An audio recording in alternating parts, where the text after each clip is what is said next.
is the Big O Show. This is the Big O Show. Number 2 is on the air, and yes, we're going to switch gears here. We're going to talk a little Okie as the Panthers get it done, baby. Yes, last night 4-1 against the Bruins. They are now 7-0, 3 away from the all-time record in the NHL, held by 2 teams, by the way. So let's see if the Panthers can tie it and beat it. And the man that covers the Panthers on a daily basis is David Dwork. You can follow him on Twitter at David Dwork. Better yet, catch his work at WPLG and the Chirpin' the Cats podcast. You get all the insight you want there on the Cats. So make sure you listen to the podcast. David, how you doing, my brother? How you feeling? Feeling good, man. 7-0. It's a good place to be, right? Yeah, it's fun, right? I mean, you know, there's been enough mediocre and bad times being covered, and it's kind of nice to see them now building and the trajectory, you know, building off of last year and going. This is not something we're used to, you know what I mean? So I think it's nice to see. In other words, I think the Panthers are achieving what the Dolphins were trying to achieve when they said, hey, we're all the draft picks and everything, we're trying to build something that's sustainable. Well, guess what? That's exactly what the Panthers have built, something that's sustainable. We're watching young guys with a mixture of veterans, and we have young guys that we are seeing that are still developing in the minors that they're going to add down the line. Yeah, I mean, it's something that they've been working on now for like a decade. When you think back, going back to the core of the group when they drafted Jonathan Huberdeau, Sasha Barkov, Aaron Ekblad, you're going back to 2013, 2014. So that's 7-8 years ago now. So it really took a long time for those seeds to be planted and properly groomed, and now they're starting to blossom. And then you add to that Bill Zito, who seems to just be to stick with the metaphor, to be a perfect gardener and know exactly what touches to put and how much sunlight and how much water and all that. And I'm getting a little carried away with it, but it's true. Every move that Zito has made has worked. It's made this team better and better, and it's made Sasha Barkov better, and it's made Sergei Bobrovsky. I mean, he's looking amazing this year for what he's done the last 2 years in South Florida. So it just seems like everything is coming into place on the ice for this team, and they look beyond legit. I mean, it's like, can the playoffs start already? Like, they look like they're ready to roll. Yeah, no, that's it. Well, but I think the bitterness from last year, because they played the Lightning better than everybody else all the way through the Stanley Cup. So I'm sure the Panthers were sitting down going, mother effer, we were the best team against these guys. We can beat these guys. And I think that they've come back with that kind of rage. Like, you know what it reminds me of, actually, although they're not losing in the Stanley Cup, but it reminds me of the Dolphins in the early 70s when they went to the first Super Bowl and they lost. And they had that bitter taste in their mouth because they felt they were the better team. And they came back the following year and had the undefeated season and then won it the following year after that. And I almost get the feeling that that's the same thing going on with these Panthers, that they know they had no business going on in the first round. They just happen to play the best team on the planet at that moment. If they play a string of other teams, they might have been the ones. I know they're both in the same conference, but what I mean is they could have been the team that should have been challenging them really for the Stanley Cup. You know, that's probably what they felt like. Hey, man, we're the second best team in the league. Well, you know what? Let's go out there and beat Tampa and prove we're the best. That's the attitude I'm getting from these guys. Yeah, and you hear it from like so many championship teams that they have to go through like that like heartbreaking level of adversity before they could ultimately climb the mountain. And that Dolphins reference is perfect because I remember hearing players, you know, like referencing back then how they went to the Super Bowl in 71 and they're in New Orleans and they're looking around like, oh, this is amazing. We're in the Super Bowl. And then they went out and they got their ass handed to them by the Cowboys. And then they went out the next year and didn't lose a game for like, 17 months or whatever it was, because they carried it into the 73 season. Right. I mean, it's a perfect comparison. And this Panthers team, they were super talented last year. You know, the goaltending wasn't quite where it appears to be now, but they were still a very talented hockey team. They went toe-to-toe with the best team in the land. Maybe, you know, a couple bounces go their way. They don't get a couple crazy penalties at the beginning. Maybe they make a different decision in goal from the start, and that series did go a lot differently. And the way Tampa just mowed their way through the rest of the playoff field, it shows how good Florida was. you sit with that knowledge on your brain for an entire off season. And it was a more normal off season. They had the time to train. Everybody went home. They went overseas. They did their normal thing. And it's just festering like, God, this team, we know we can take them. And they won the Stanley Cup. What does that say about us? And that hunger just builds and builds. And now you're seeing it explode onto the ice with this 7-0 start, scoring all these goals. Goaltending is amazing.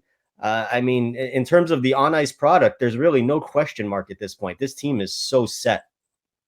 I have and David Dwork joining us, by the way. If you're listening on the podcast, make sure you follow him on Twitter at David Dwork and check out the Chirpin' the Cats podcast, and also catch his work there at WPLG.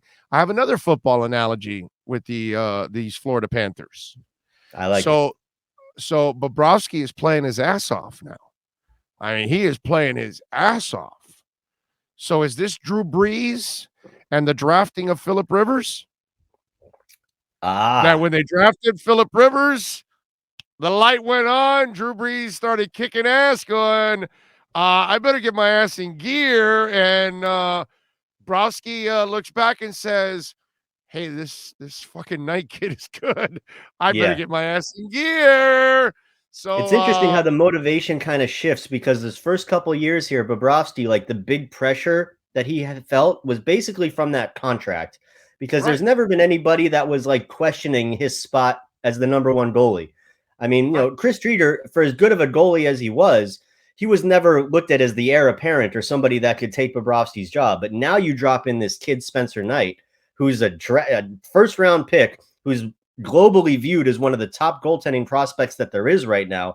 And then he shows up, and not only is he here, but he's kicking ass. And as a 19 and 20-year-old looking incredibly good, that's the kind of fire that could light under somebody. And I mean, look what's happening with Sergei Bobrovsky.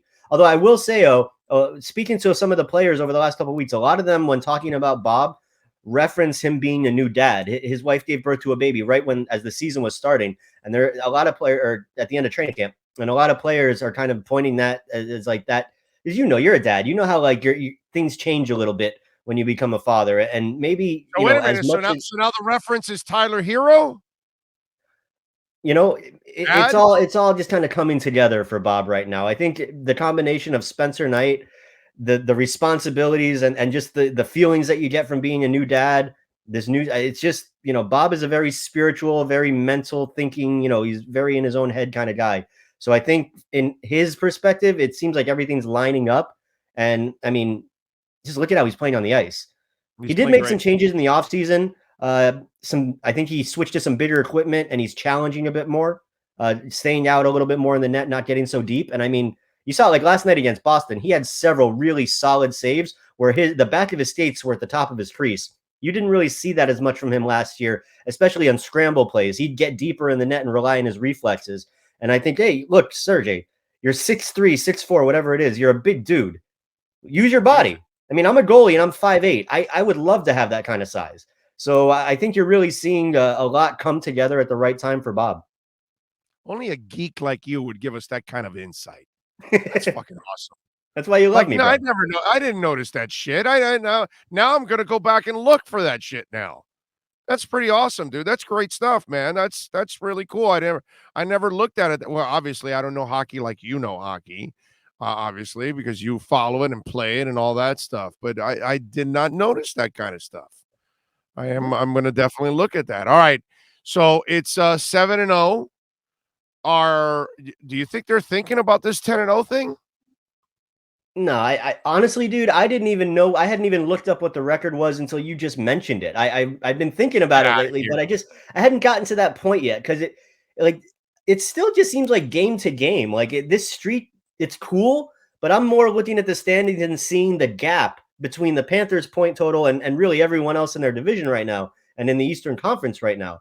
Like I'm more thinking like they're building this big gap, which in the past they get out to these horrible starts and they're always trying to climb out of these holes at the end of the year. Now it's the total opposite. Now they're building a big bridge, you know, ahead on top of the standings. So I'm looking at that just like, okay, how long can we keep building this going? I mean, the winning streak is really cool. Don't get me wrong, but I don't think it's anything that any of the players are going to be worried about. Maybe if they win, you know, if they go and take this back-to-back this weekend in Detroit and wherever the hell they're going this weekend, if they get on the cusp of that.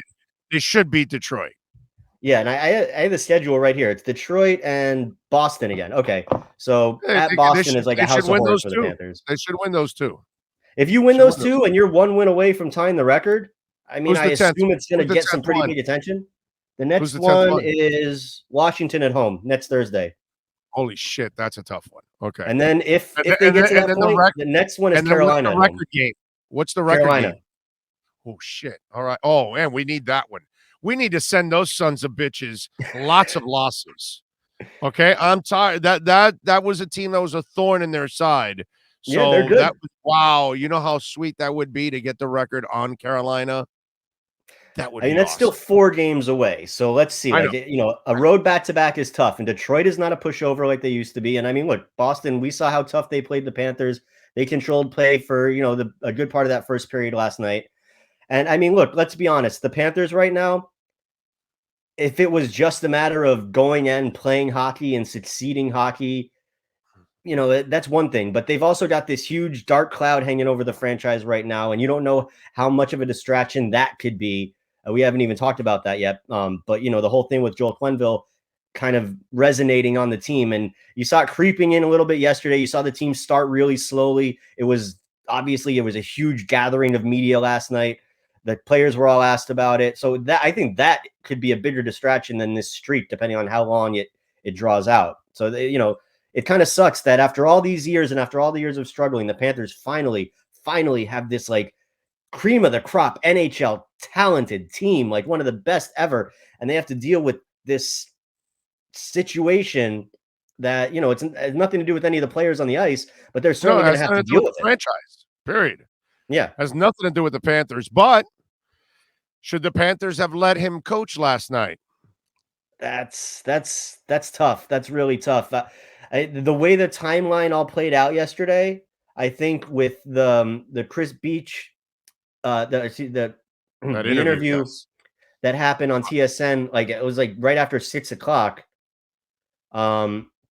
And that happening, sorry, I think they'll just call him Chris Beach. It's Kyle Beach. That interview happening right before the game starting and kind of the backlash, the immediate backlash, and him coming out and kind of calling out Q by name, mentioning specific meetings that he saw where he feels confident that the situation was discussed. The whole thing, it just felt wrong, for nothing else. And honestly, like they probably didn't have much time to think it through because of the way that the interview happened less than an hour before the game happened. And now all the attention is suddenly on is Q going to coach? Winnipeg didn't have to worry about that with Kevin Shellday off because they were off yesterday. And he's a GM. Right. So what's he got to not be in the press box or whatever? It's a different story with Q, who's in the spotlight. He speaks every time the Panthers have media availability. He's kind of the face of the team and what happens on the ice. Should he have coached last night?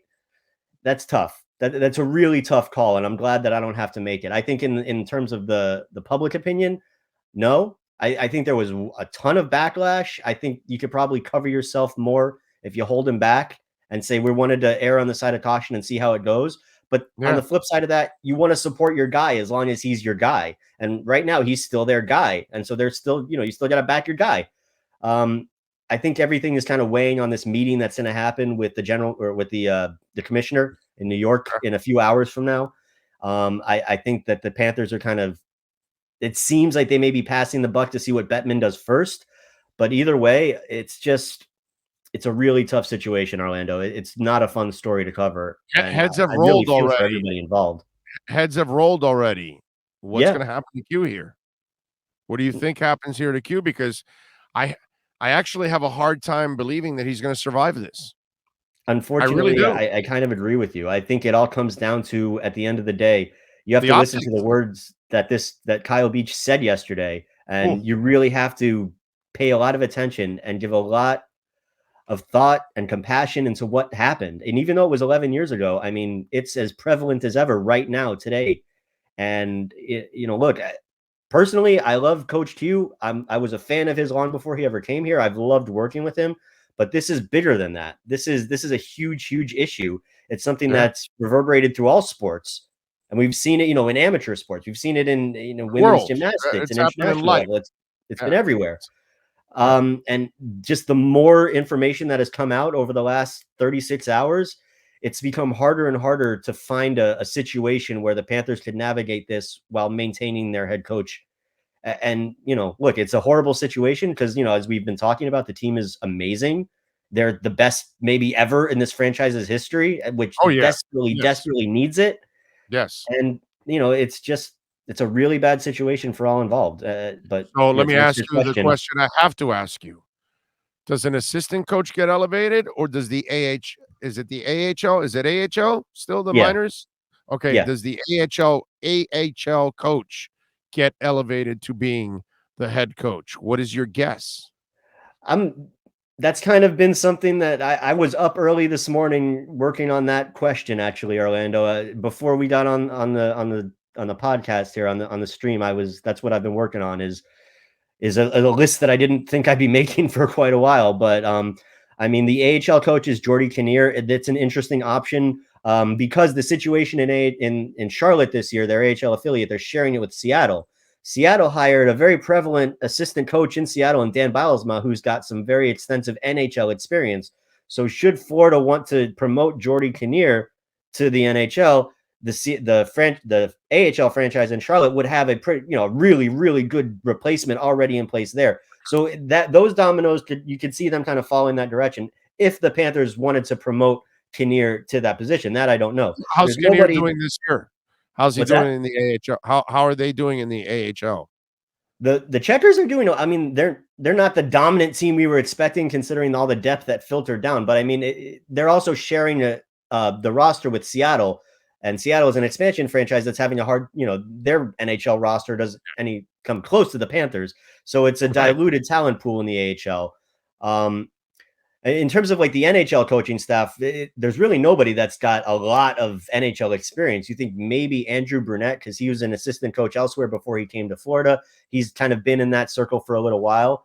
And then, I mean, you also have to look at guys on the outside. You have to think about like a John Tortorella, who Bill Zito has experience with in Columbus, who Sergei Bobrovsky had a lot of success under in Columbus. There's a few names out there. Bruce Boudreau. He's been an exceptional NHL coach. He's also, like Tortorella, is working as an analyst right now, but you'd think that there's a job for him coming at some point. So there are some decent options out there. It's, who's a great fit for what the Panthers have built right now, because it's not just replacing Q. It's also finding somebody that could hopefully, you don't want to say seamless, because that seems, you want somebody that can connect with the players, of course. Yeah, somebody that, can hit the ground running, can understand what they're succeeding at right now. That's not going to shake things up and ask this team that's playing a defensive possession transition style hockey to all of a sudden become, a different team. So there's just a lot of moving parts, and it all comes back to, this meeting that's going to happen in New York in a few hours, right? Yeah. Yeah. No, I think it's going to be ugly. I'm sorry. I don't want Coach Q to go, but I don't know how you survive this, dude. He pulled somebody even said it on the text line, and I thought the same thing. He pulled a Paterno, unfortunately. And this whole thing that I don't remember, bro, you can't pull the Roger Clemens line. See, I've got analogies everywhere, my brother. Okay, everywhere. Yeah, no, that's the tough part. It's you can't pull Clemens. I misremembered. What happened in 2010 is one thing, but then if it is the case that the statement he made earlier this summer, what he said yesterday he was standing by, wasn't true, and they can prove that's a bigger issue. Maybe not a bigger issue, but as big of an issue. Right? Yeah, that's compounding it. That's almost like admitting guilt when you lie about something, which that's tough. That's hard to get around. Yeah, no, you're right. You're right about that, man.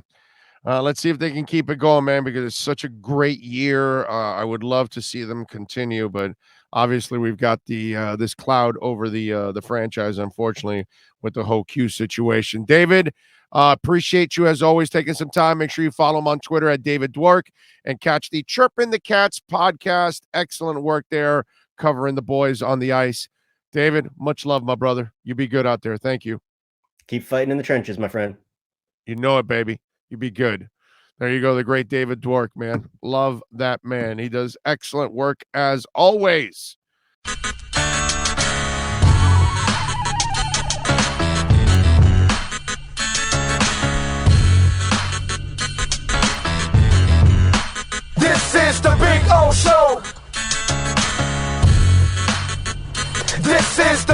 old show.